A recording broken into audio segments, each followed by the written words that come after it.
Daily top 10 current affairs, तलाठी आणि इतर जे काही सरळ सेवा एक्झाम आहे त्यासाठी अतिशय महत्त्वपूर्ण ठरणार आहे मित्रांनो. बघा, तर पहिली न्यूज बघूया आपण.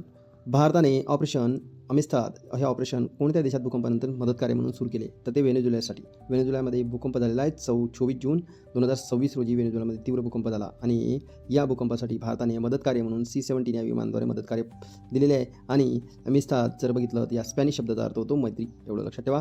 काही ऑपरेशन्स आहेत जे की 2025मध्ये भारताने राबवले होते. ऑपरेशन सागरपंतू जर बघितलं तर श्रीलंका, ऑपरेशन ब्रह्मा म्यानमारसाठी, ऑपरेशन दोस्त तुर्की, ऑपरेशन मैत्री 2015मध्ये नेपाळसाठी, ऑपरेशन जर बघितलं तर यामध्ये रेनबो हे जर बघितलं श्रीलंकेसाठी आणि ऑपरेशन कॅस्टर हे मालदीवसाठी भारताने राबवलेले आहे. पुढे जर बघितलं आपण आता तर जून 2026 7.2 ते 7.5 रिश्टर तीव्रतेचा भूकंप हे कोणत्या देशामध्ये झाला? तर व्हेनेझुएला. लक्षात असू द्या, व्हेनेझुएला. आता जर बघितलं तर हे रिश्टर स्केलमध्ये जर मोजमाप केलं म्हटलं भूकंपाचे तर 7च्या वरती म्हणजे 7 रिश्टर स्केलच्या वरती जे काही भूकंप असतात हे खूप हानिकारक असतात. लक्षात असू द्या. 24 जून 2026 रोजी व्हेनेझुएलामध्ये हा भूकंप झाला आणि यामध्ये जर बघितलं तर 2000हून अधिक लोकांचा मृत्यू झालेला आहे आणि जवळपास पायाभूत सुविधांची पण काय यामध्ये नुकसान झालेलं आहे. व्हेनेझुएलाची राजधानी पण दिलेली आहे, कारण त्यामध्ये अध्यक्ष जर बघितलं तर व्हेनेझुएलाचे निकोलस मॅडुरो सध्या कैदेत आहेत. कार्यकारी अध्यक्ष म्हणून डेल्सी रॉड्रिग्ज आणि त्यासोबत जर बघितलं तर व्हेनेझुएलाचे चलन व्हेनेझुएला, बोलिव्हार आणि शेजारी राष्ट्र कोलंबिया, ब्राझील अशा गयाना लक्षात ठेवा. पुढे जर बघितलं 10 मिनिटात आपल्याला 10 न्यूज घ्यायचा आहे मित्रांनो. तर भारताचे परराष्ट्र सचिव म्हणून जुलै 2027पर्यंत मुदतवाढ देण्यात आलेली आहे. आता भारताचे परराष्ट्र सचिव हे विक्रम मिस्त्री आहे, यांना मुदतवाढ दिली. यांचा कार्यकाळ संपला होता 14 जुलै 2026, पण 14 जुलै 2027पर्यंत यांना वाढ दिलेली आहे. तर लक्षात असू द्या, हे 3 पंतप्रधानामध्ये जर बघितलं तर हे खाजगी सचिव होते 3 पंतप्रधानाचे. तर कोणकोणते? तर गुजराल, मनमोहन सिंग आणि नरेंद्र मोदी या 3 पंतप्रधानांचे खाजगी सचिव म्हणून राहिलेले आहेत. एवढंच लक्षात ठेवा. 1989च्या बॅचचे IPS अधिकारी आहेत. CBDT केंद्रीय प्रत्यक्ष कर मंडळाचे अध्यक्ष डिसेंबर 2026पर्यंत मुदतवाढ मिळालेली आहे. तर हे CBDTचे अध्यक्ष कोण?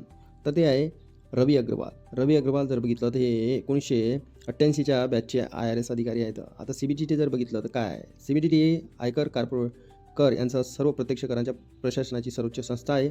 या संस्थेची स्थापना 1963मध्ये झाली मित्रांनो. बाकी याबद्दल तुम्ही माहिती इथे बघू शकता. पुढे जर बघितलं आपण 1 जुलै 2026 पासून लागू झालेल्या FIBG याने कोणत्या योजनेची जागा घेतलेली आहे? जर बघितलं तर हे या कायद्याने मनरेगा या योजनेची जागा घेतलेली आहे. याचा अर्थ होतो विकसित भारत रोजगार एवं आजीविका मिशन ग्रामीण. याचा हे लॉंग फॉर्म आहे 2025. हे मनरेगाची जागा घेतलेली यांनी. तर यामध्ये हा कायदा 2025मध्ये विकसित भारत रोजगार आणि आजीविका मिशन ग्रामीण 2025चा कायदा आहे. या कायद्याअंतर्गत रोजगार हमी 100 दिवसावरून 125 दिवस करण्यात आली आणि अतिशय महत्त्वपूर्ण आहे हे न्यूज. 100 दिवसावरून आता जे काही मनरेगाची रोजगार हमी आहे हे किती झाली? 125. केंद्र राज्य आर्थिक वाटा 60:40 सामान्य राज्यांसाठी. तर ईशान्येकडील जे काही राज्य आहेत हिमालयीन त्यांसाठी 90:10. तर हा कायदा 1 जुलै 2026 पासून लागू झाला आहे. लक्षात असू द्या. यामध्ये रोजगाराची हमी 100 दिवसांवरून 125 करण्यात आली. कृषी हंगामात 60 दिवसांची पॉज म्हणून जर बघितलं तर ही तरतूद आहे. केंद्र राज्य आर्थिक वाटा 60-40 आणि 90-10 हे पूर्वेकडील राज्यासाठी. मानक वाटप या आधारावर निधी वितरत आणि साप्ताहिक वेतन देयकाची काय तरतूद आहे, म्हणजे हप्त्यावरही त्यांना वेतन द्यायचं. हे बदल झालेले आहेत मनरेगामध्ये. लक्षात असू द्या. जपानच्या पंतप्रधान सानाई ताईची भारत जपान वार्षिक शिखर परिषदेच्या कोणत्या आवृत्तीचा सहभाग घेतला होता? तर लक्षात असू द्या 16वी इंडियन जपान ॲन्युअल समिट नवी दिल्लीमध्ये झालेली आहे समिट. तर लक्षात ठेवा यामध्ये 16वी भारत जपान शिखर परिषद नवी दिल्ली येथे आयोजित करण्यात आली आणि 15वी भारत जपान शिखर परिषद 2025मध्ये जपानमध्ये झाली होती. नरेंद्र मोदी त्यावेळेस सहभागी होते. तर जपानची राजधानी टोकियो आहे, तुम्हाला माहितीच आहे. आणि सम्राट नारुहितो आणि त्यासोबत जर बघितलं चलन येन आहे आणि भारत आणि जपानचे संबंध मजबूत करण्यात आलेले आहेत. तर ही 16व्या क्रमांकाची काय आवृत्तीत सहभाग घेतला होता त्यांनी. लक्षात असू द्या. पुढे जर बघितलं राष्ट्रीय डॉक्टर दिन भारतात कधी साजरा केला जातो? तर राष्ट्रीय डॉक्टर दिन हे 1 डॉक्टर दिन साजरा केला जातो. हा दिवस डॉक्टर बिधानचंद्र राय यांच्या जन्मदिन आणि पुण्यतिथीनिमित्त यांना आदरांजली म्हणून साजरा केला जातो. डॉक्टरांच्या समाजातील योगदानाबद्दल कृतज्ञता व्यक्त करण्यात हा दिवस केला जातो. तर कोलकाता म्युनिसिपल कॉर्पोरेशन सुधारणा यामध्ये योगदान दिले त्यांनी. रॉय यांनी वैद्यकीय शिक्षणाच्या विकासासाठी महत्त्वाचे योगदान आहे. गरीब दुर्बलांसाठी आरोग्य सेवा आणि त्यासोबत एक आदर्श डॉक्टर समाजसेवक म्हणून त्यांनी काम केलेलं होतं. जागतिक UFO दिन वर्ल्ड UFO दिन तर कधी साजरा केला गेला? तर 2 जुलैला UFO दिन. अनआयडेंटिफाईड फ्लाइंग ऑब्जेक्ट हा दिवस कधी साजरा करण्यात आला? 2 जुलै जागतिक UFO दिन साजरा केला जातो आणि हा दिवस UFO आणि परग्रह जीवनासंबंधी जनजागृती करण्यासाठी आणि संशोधनाला प्रोत्साहन देण्यासाठी साजरा केला जातो. 2001 मध्ये जागतिक UFO दिन साजरा करण्यापासून सुरुवात करण्यात आली होती. एरिया 51 नेवाड USA हे परग्रह संशोधनासाठी संबंधित एक प्रसिद्ध ठिकाण मानले जाते. एरिया 51 सुरुवात वर्ष 2001 लक्षात सुद्धा साजरे करण्याचा उद्देश जनजागृती आणि संशोधनाला प्रोत्साहन. UFO म्हणजेच अनआयडेंटिफाईड फ्लाइंग ऑब्जेक्ट आणि प्रसिद्ध स्थळ एरिया 51 नेवाडा USA हे ठिकाण लक्षात सुद्धा. पुढे जर बघितलं आपण भारतीय हवाई दलाचे व्हाईस ऑफ चीफ एअर